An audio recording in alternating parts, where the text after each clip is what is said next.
Ֆրինյուզի եթերում հերթական միացումն է Փարիզ, Փարիզից ինձ հետ կաշխատի միջազգայնագետ Արման Ավագյանը, բարև ձեզ, բարև Արման։ Ողջույն Գագիկ ջան։ Արման ջան, ինչ-որ բան դու ունես, ինչ-որ տեղեկություն, որի շուրջ կուզեիր խոսեինք, թե ես սկսեմ։ Ինչպես կուզես, կարծում եմ, թե շատ կարևոր է խոսենք վարչապետի այցից, երևի թե Լեհաստան, որը եւ սիմվոլիկ եւ ռազմավարական մեծ նշանակություն ունի դեպքից։ Պետք է խնդրեմ։ Ընդ որում, Արման ջան, շնորհակալություն հուշելու համար, մենք պետք է կանգ առնենք հետևյալ հանգամանքի վրա, այսօրվա Լեհաստանը ինչ երկիր է եւ ինչ է իրենից ներկայացնում Եվրամիության համար։ Դա բոլորովին էլ նախկին Լեհաստանը չէ, արևելաեվրոպական, այո, կարելի ասել հետամնաց տնտեսությամբ երկիր, այլ հզորագույն տնտեսությամբ, ռազմաարդյունաբերական բավականին զարգացած համալիրով, լավ բանակով եւ իհարկե առաջադեմ, ընդ որում ակնհայտորեն նախկին խորհրդային միությունների հետ, խորհրդային հանրապետությունների հետ շփումը կարծես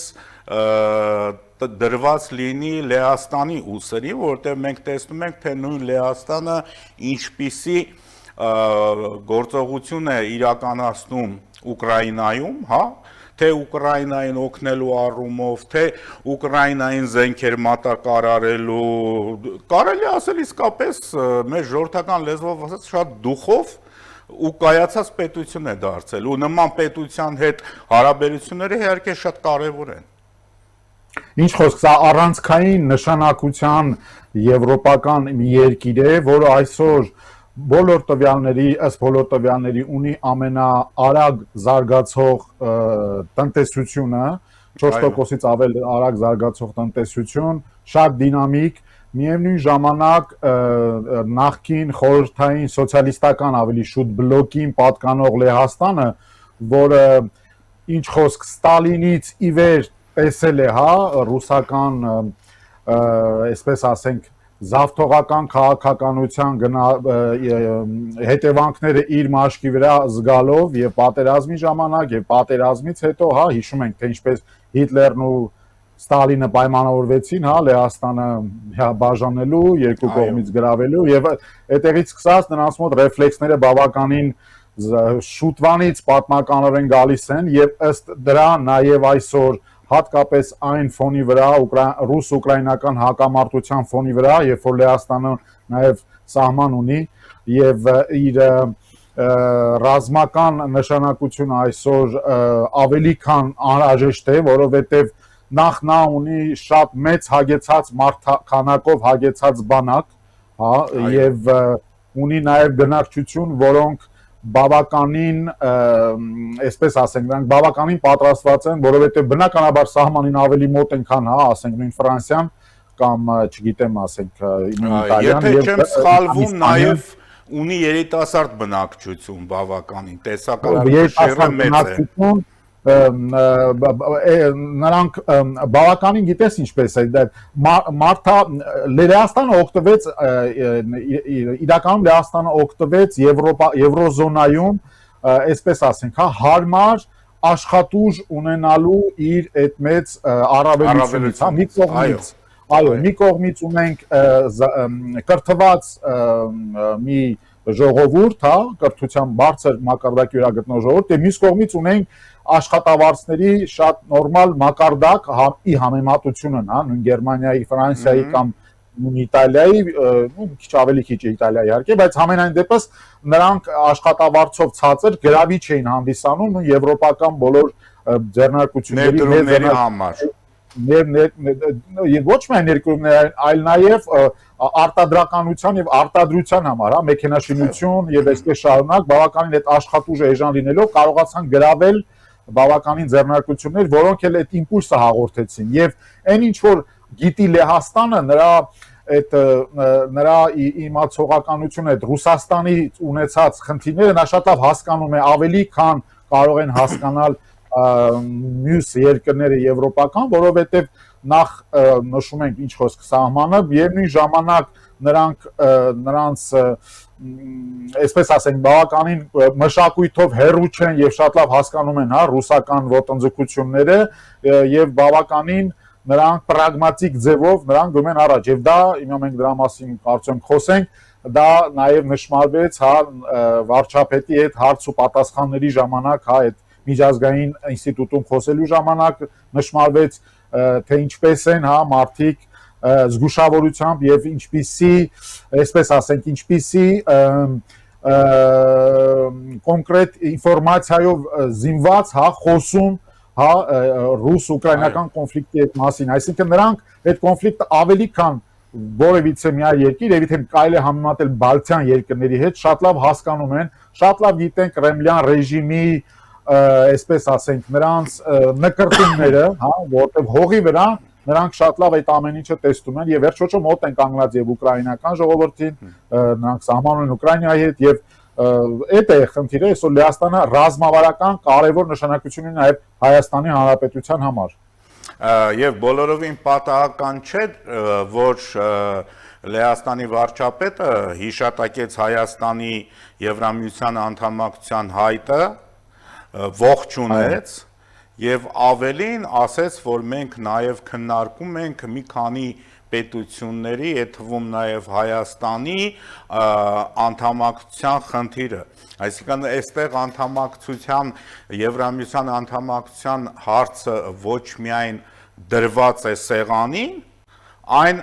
ակտիվորեն քննարկման փուլում է եւ այսօր երբ որ դրա մասին խոսում է Լեհաստանի ղեկավարը դա շատ կարեւոր հանգամանք է որովհետեւ հենց այստեղ է Եվրամիության այսպես ասած ընդհանուր ասելու գաղտնիքը որովհետեւ Լեհաստանը այո արևելաեվրոպական այն բլոկի երկրներից է, որի խոսքը ունի բավականին մեծ արժեք ու կշիռ։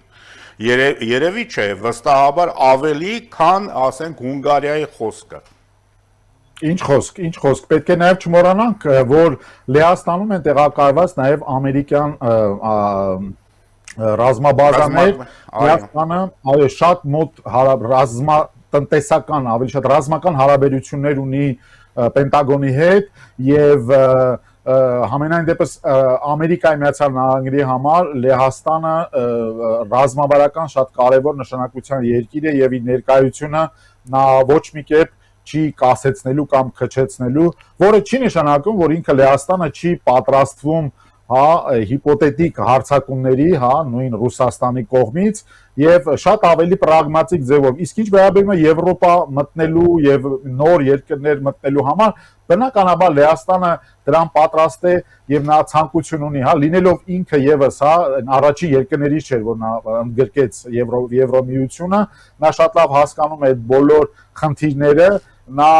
հարցերին նայում է շատ ավելի գլոբալ ըստիս ի տարբերություն, ազգային գաղափարախոսությամբ զարգացող հիմա ինչու նաև Ֆրանսիայում տեսանք թե ինչպես Իտալիայում իշխանության եկան այսպես ասած նեոֆաշիստները Ջորջա Մելոնի որոնք ժամանակի ընթացքում բնականաբար շատ ավելի միամվեցին եւ փորձեցին լինել աջակողմյան այսպես կուսակցություն, բայց միևնույն ժամանակ ի տարբերություն այս եվրոպական Գերմանիա, Ֆրանսիա, Իտալիա երկրների նրանք շատ ավելի բաց են Եվրոզոնա ընդունելու նոր երկրներին, Հայաստանի նման երկրներին եւ իրենց փորձը փոխանցելու նաեւ եւ ինչու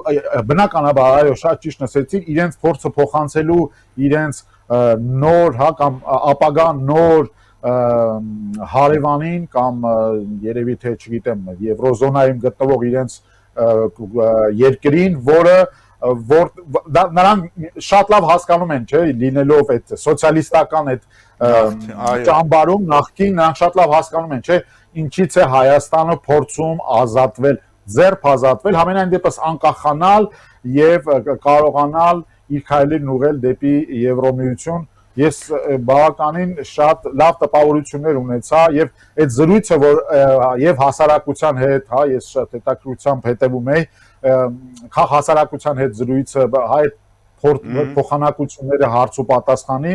եւ նաեւ թե շատ կարեւոր է ըստիս թե ինչպես վարչապետը մոտեցավ այդ բոլոր հայ-ռուսական հարաբերությունների մասին, որովհետեւ բնականաբար Ռուսաստանի հետ Լեհաստանը շատ լավ հասկանում է պոտենցիալ բոլոր ռիսկերը, բայց միևնույն ժամանակ, որտեղ եթե հիշում ես, նաև հարց գնաց ռուսական ռազմաբազայի մասին, օրինակ Հայաստանում, վարչապետը շատ զգուշավորությամբ, շատ դիվանագիտորեն հարցերին մոտեցավ, ինչը որ բնականաբար այսօր պետք է, որովհետև ինչ որ ալեկոծություններ, բաժակի մեջ ալեկոծություններ սկսել անել, այն դեպքում, երբ որ դրա կարիք այսօր չկա, եւ բնականաբար եվրոպացիների համար շատ ավելի երևի թե կարող է հեշտ թվալ այդպես ներքաշել այսպես կոնֆլիկտայնության զոնա, բայց այդ համենայն դեպս այդ վարժությունը դիվանագիտական վարժությունը բավականին բարդ էր, ըստ իս վարչապետը վատ դուրս չեկավ դրա տակից։ Այո, եւ Լեհաստանի կարեւորության եւս մի հանգամանք էլ հիշեցնենք մեր հեռուստադիտողներին, որ Լեհաստանը դա այն երկիրն էր, որը դեռ լինելով այդ սոցիալիստական ճամբարում Լեհաստանում սկսվեց հակաբոլշևիկյան ցույցերը, գործադուլները եւ Լեհաստանի առաջին նախագահ այնուհետև դարձած Լեխ Վալենսան էր հենց գլխավորում այդ շարժումը եւ դա Բրեժնևի վերջին տարիներն էր։ Այո, Բրեժնևի վերջին տարիներն էր, որից հետո արդեն գլխապտույտ արագությամբ գրեթե 3-4 տարվա ընթացքում մեկը մեկին փոխարինեցին, այսպես ասած, կենտկոմի նոր քարտուղարներ, բայց այդպես էլ լեհական հարցը միշտ մնաց այդ բարձր մակարդակի վրա,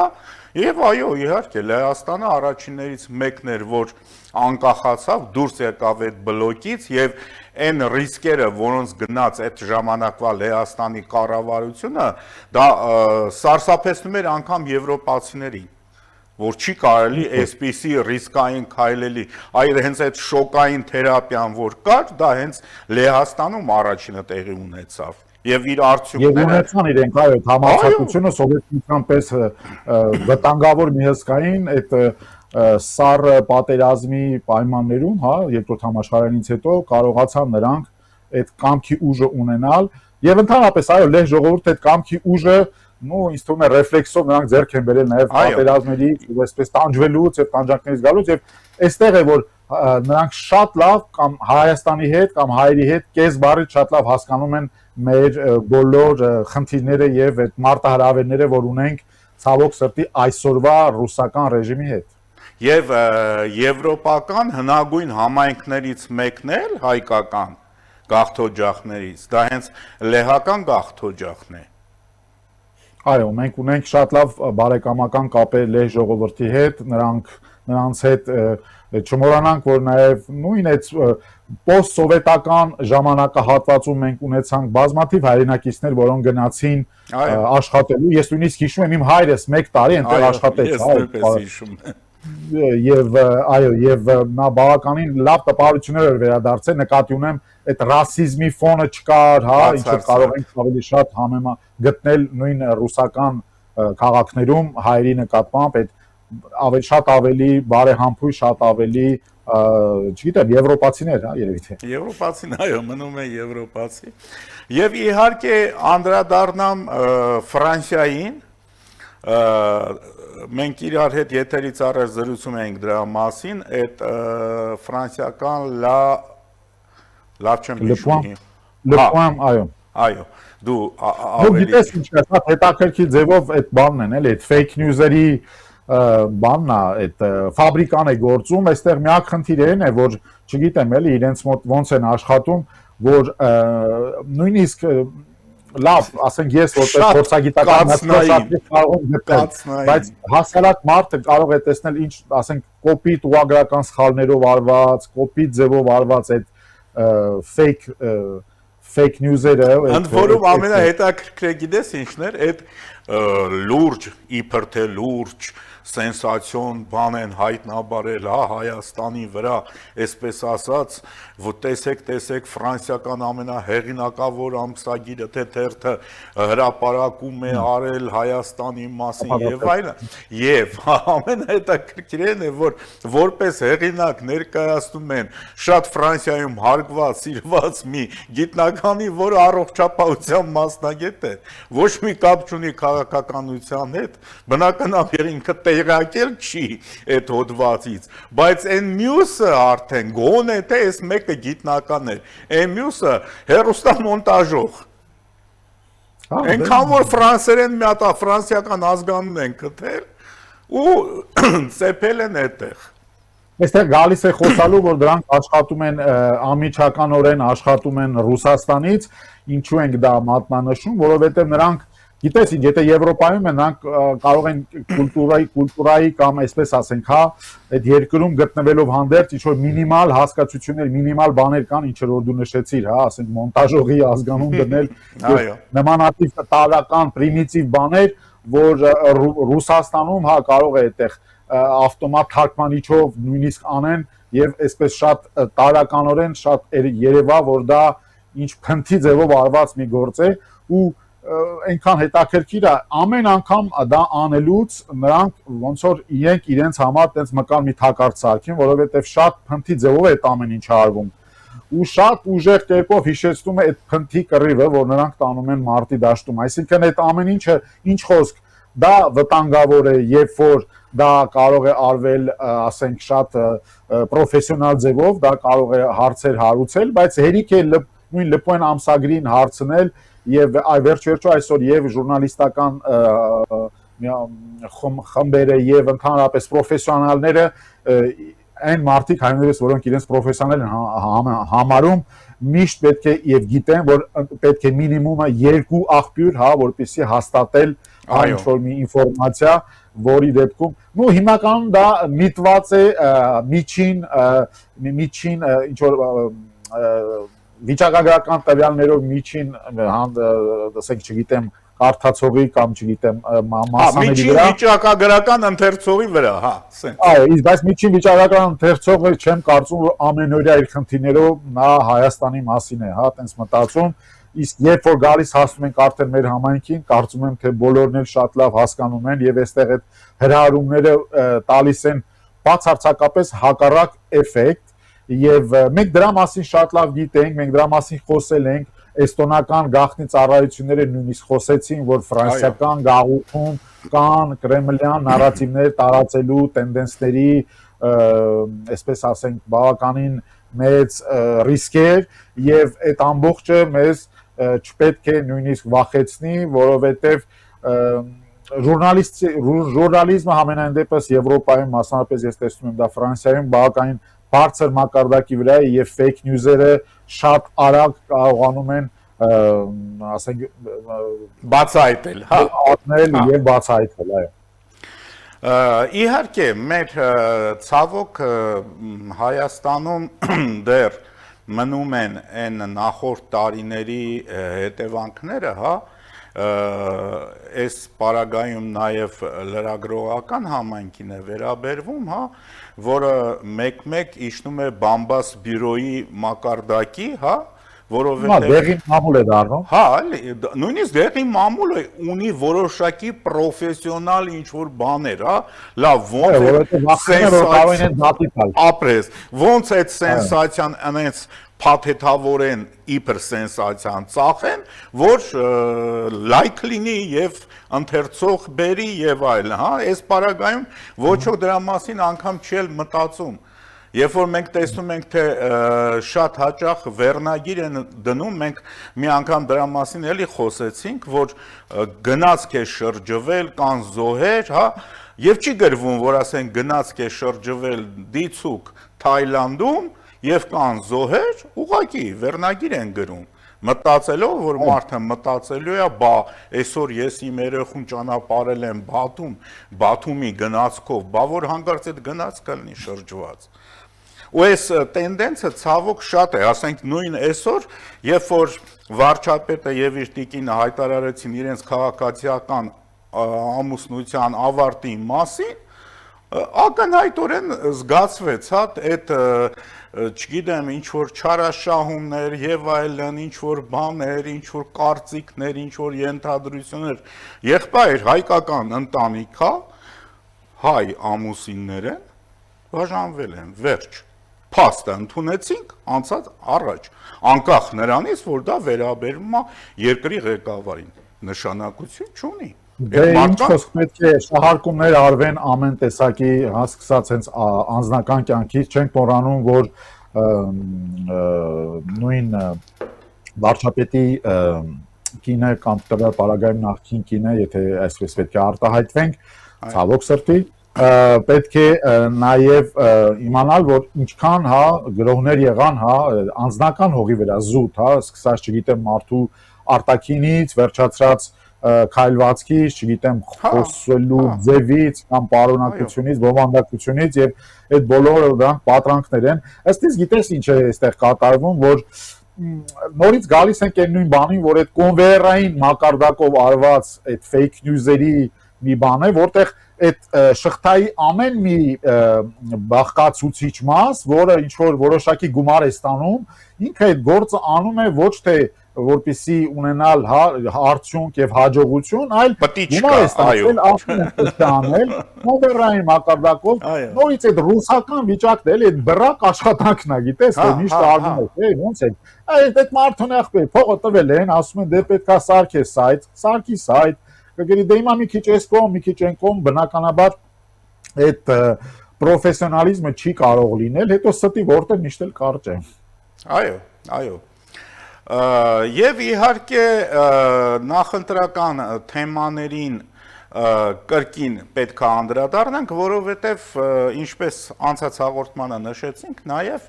այո պետք է ամեն անգամ խոսել, այո ամեն անգամ պետք է ասել, ամեն անգամ պետք է ներկայացնել, եթե պետք է համոզել, համոզելը վերաբերվում է ոչ թե նրան, որ մարդիկ իրենց կարծիքը փոխեն կամ բան, այլ համոզելը վերաբերում է նրան, որ մարդիկ գնան իրենց բազմոցից վեր կենան, գնան ընտրությունների գան տուն, կգնան ում կընտրեն, դա էլ իրենց գործն է, բայց դրա մասին էլ ենք խոսում, բայց ամենակարևորը այս տարվա ընտրություններում ինձ թվում է ամենակարևորը պասիվության հաղթահարումն է, որտեվ կա ներկայիս, հա, պետության արդյունքները տեսնող ճանաչող, ընդունող, մի ստվար զանգված, որ մտածում է, դե ես որ չգնամ էլ Սիրուշ Ծոսյան կգնա, կընտրի էլի ինչ տարբերություն, չէ։ Այս անգամ պասիվությունը բնականաբար ամեն ընտրության թշնամին է եւ շատ ճիշտ է մատնանշում այդ փաստը, այս պարագայում մենք գործ ունենք երկրի համար վճռորոշ ընտրությունների հետ, դրանք երբ որ մենք քննարկում ենք մեր մեջ, դուտես օրինակ խոսեցինք Լեհաստանից, Լեհաստանում ինչքան էին, հա, օրինակ մտահոգված, հա, արդարացի ձևով, թե ինչպես պետք է ընտրությունները ընթանան, որտեղ խոսում եք խաղաղության գործընթացից, բայց նրանք բոլորն տեսնում են, որ խաղաղության գործընթացը վարկաբեկելու կամ խեղելու կամ ինչու ոչ հետ գալու այդ ստատուս քվո վիճակին կամ պատերազմամոտ իրավիճակին բնականաբար դա ավելի ձեռնտու է հակառակ կողմին եւ այսօր ցավոք սրտի մեր դեռ այսօր, հա, որովհետեւ դու աշխարհակաղակական իրավիճակն է այդպեսին, բայց վերջի վերջո ունենք մի խաղաղություն, որը նաեւ նոր է եւ այս ընտրությունները հենց դրա մասին են, արդյոք մենք որպես ժողովուրդ կարող ենք վեր գտնվել եւ վստահություն ունենալ մի ծրագրի շուրջ, որը կարողացել է իր շուրջ համախմբել թիվ 1 գերտերությանը Միացյալ Նահանգների տեսքով եւ ըստ այդմ նաեւ Եվրոպական միությանը առաջադեմ բոլոր երկրներին, հա, չմոռանանք, այդ առաջադեմ երկրների շարքում կարող լինել Ճապոնիան, կարող լինել Կանադան, Հարավային Կորեան, այո, կամ Հարավային Կորեան, որոնք այդ բլոկների մեջ չեն կամ Միացյալ Նահանգներին մոտ կամ այսպես ասենք ամենօրյա դաշնակիցը չեն, բայց ամենայն դեպս գտնվում են արևմտյան բլոկի մեջ եւ այդ բոլորը միաձայն ձևով ողջունում են այս խաղաղության գործընթացը եւ դրան հակառակվել ելնելով նրանից, որ կարող են լինել պատրանքներ, որոնք կարող են մեզ շանս կամ հույս ներշնչել տալ հետ գնալ հա այդ անցյալի վիճակը, որտեղ մենք նորից պետք է գտնվենք կոնֆլիկտայնության զոնայում եւ տուրբուլենտ զոնայում անընդհատ, դա բնականաբար բերելու է իր հետ երկրի անկում, երկրի այսօր տես մենք Լեհաստանում ինչքան հաճելի ձևով մենք տեսանք, ես նորից այս վերջին օրինակն եմ բերում, թե խաղաղության գործընթացը ինչքան պլյուսներ է հա ներշնչում մարդկանց, որտեղ այդ գործարարության բանն է շատ կարևոր է նաև Լեհաստանից գործարարներ կարող են իմանալ, որ իրենց տրանսպորտային կապը արդեն բացվել է, որ Հայաստանի հետ կարելի է Հայաստանում բացել արտադրամասեր, որոնք շատ ավելի մոտ կլինեն դեպի, չգիտեմ, Կենտրոնական Ասիա, Եվրոպա, հա, արտահանումներին եւ այսօր մեր գործը դա է, որ այսօր մենք նաեւ ներկայացնենք աշխարհին, որ տեսեք, մենք փակ նախ A մենք ռուսական զոնա չենք այլևս եւ B մեր սահմանները գնալով բացվում են եւ G մենք կարողացանք քաղաքական կամք ունենալ եւ մեր հակառակորդի հետ գալ մի խաղաղության գործընթացի, որը կբերի բարօրություն ոչ միայն երկու երկրներին, այլ նաեւ նույն Լեհաստանի, Տարածաշրջանի եւ Կենտրոնական Ասիային է դա նաեւ վերաբերում, այսինքն մենք բոլորս պետք է լծվենք այդ գործին, որ կարողանանք նաեւ ներգրավել օտար երկրա կապիտալներ, օտար երկրա, այսպես ասենք, տնտեսական գործողներ, որոնք կարող են Հայաստանը արդեն ներգրավել միջազգային ցանցի մեջ, այլ ոչ թե բլոկադայի մեջ գտնվող մի երկիր, որը ինչ խոսք վիկտիմիզացիան միշտ կա, հա, այդ միշտ այդ տանջված եւ այսպես շարունակ բազմաչարչար, այո, այդ բազմաչարչար այդ այսպես ասենք այդ բանից մենք դուրս են գալիս եւ արդեն հանդես են գալիս աշխարհին որպես պերսպեկտիվայով, հա, պերսպեկտիվային երկիր, որի հետ կարելի է գործ անել, որի հետ կարելի է բիզնես անել, որի հետ կարելի է քաղաքականապես ես մի օրինակ բերեմ, Արման ջան, մի օրինակ բերեմ,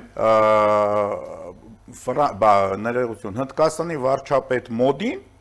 Իսրայելում էր։ Դու տեսար թե ոնց դիմավորեց Իսրայելի վարչապետը, հա, Բիբին գնաց ինքնաթիռի մոտ։ Եվ ինչպես են ողջունում Քնեսետում, ինչպես են ծափահարում նրանք Քնեսետում։ Եվ ով է Հնդկաստանը Պակիստանի թիվ 1 թշնամին է։ Եվ այսօր Հնդկաստանը, որի հետ մենք կարելի է ասել արդեն ռազմավարական գործընկերության մեջ ենք, այսօր Հնդկաստանը գնում է եւ քայլեր է անում նաեւ հարաբերությունների կարգավորման Իսրայելի հետ։ Մենք չպետք է զարմանանք, որ Մակրոնն էր Հնդկաստանում գտնվում։ Դրանից առաջ ֆոն դեր Լայենն էր եւ որ կնքեցին դաշնակցային պայմանագիր Եվրամիության հետ։ Հնդկաստանը այսօր առաջին կարևոր միջև այդ Թրամփի հետ հանդիպում ունեցավ, չէ՞, Մոդին։ Այսինքն Հնդկաստանը առաջին կարևորության մի երկիր է, որի հետ Գագիկ ջան, մենք մեր հարաբերությունները սկսել ենք արդեն տևական ժամանակ։ Հա, եւ եւս մի կարևոր հանգամանք, որտեղ մեր եթերաժամը հեսա սպառվում է, մի հատ շատ կարևոր հանգամանք, որ ես գրեթե չեմ տեսնում Հայաստանի Հանրապետության մեկ քաղաքացի, դե մատերի վրա կարելի է հաշվել, ով դեմ կլինի ամերիկյան ներդրումներին, ով դեմ կլինի թրիփին, ով դեմ կլինի Nvidia-ի ներդրումներին, Հայաստանում չիպերի արտադրությանը, Հայաստանում արհեստական բանականության այս մասշտաբների, այս մակարդակների զարգացմանը, դե հարգելիներս, եթե դուք այս ամեն ինչին կողմ եք, եթե դուք ընտրության չեք գնալու կամ գնալուց ընտրություն եք անելու նախկինի, հա, նախկին բարքերի օգտին, ուրեմն վստահ եղեք, որ այս ամեն ինչը առ ոչինչ կդառնա, որտեվ ոչ մի նորմալ երկիր նման պարագայում բնականաբար չի անի այդ ներդրումները։ Եվ չեն կարող անել, որովհետև ցավոք սրտ ենք սա նշում, որ մեկ կողմից ունենք այդ բևեռացումը շատ տգեղ երևույթ է, որովհետև մեր բևեռացումն էլ գիտես ինչա, մի կողմից ունենք մի ընդամենը մեկ ուժեղ եւ իշխող այսօր դե ֆակտո քաղաքական ուժ, որը փորձում է երկիրը հանել կախվածություններից կամ ամենամեծ կախվածությունից, որը Կրեմլն է եւ Ռուսաստանը եւ այստեղ շատ տխուր է, որ մյուս բլոկը հանդես է գալիս այդ ամբողջը մխտռելու, հա, այդ բառը օգտագործենք դիրքերից ընդամենը եւ ոչ ավել եւ այստեղ ցավոք սրտի շատ տխուր է, որ ավարտելով ասեմ, որ շատ տխուր է, որ մեր ընտրությունը պետք է լինի դրա մեջ, այլ ոչ թե երկու ուժերի, հա, ոնց որ կարող է Ֆրանսիայում լինել աջակողմյաններ եւ ձախակողմյաններ, երկու տարբեր քաղաքականություններ արդեն ձևավորված անկախ երկրի շահերից ելնելով, այլ ցավոք սրտի ունենք մի այսպիսի երկու բաժանարար գիծ, արդյոք Հայաստանը գնում է դեպի իր պետականության ամրապնդման եւ հանդես գալու որպես այսպես ասենք արևմտյան երկրների հետ միասին դաշնակից մի գործընկեր, այո, եւ գործընկեր եւ ինչու՞ չէ նաեւ տարածաշրջանային գործընկեր անկախ, թե մենք նորից պետք է հետ գնանք եւ զրկվենք այդ ամբողջից եւ ռիսկի դնենք եւ մեր ապագան, մեր երեխաների ապագան եւ չկարողանանք այդ խաղաղության բերքերը նույնիսկ խաղալ։ Չենք կարող դա անել մեզ դա անհնար է, մենք մեծ քայլ արել ենք դեպի խաղաղություն արդեն։ Միանշանակ համաձայն եմ Արման ջան, շնորհակալություն։ Ես եմ շնորհակալ։ Եվ վերջում հիշեցնեմ, որ Փարիզից ինձ հետ աշխատում էր միջազգայնագետ Արման Ավագյանը։ Ամեն բարիք ձեզ։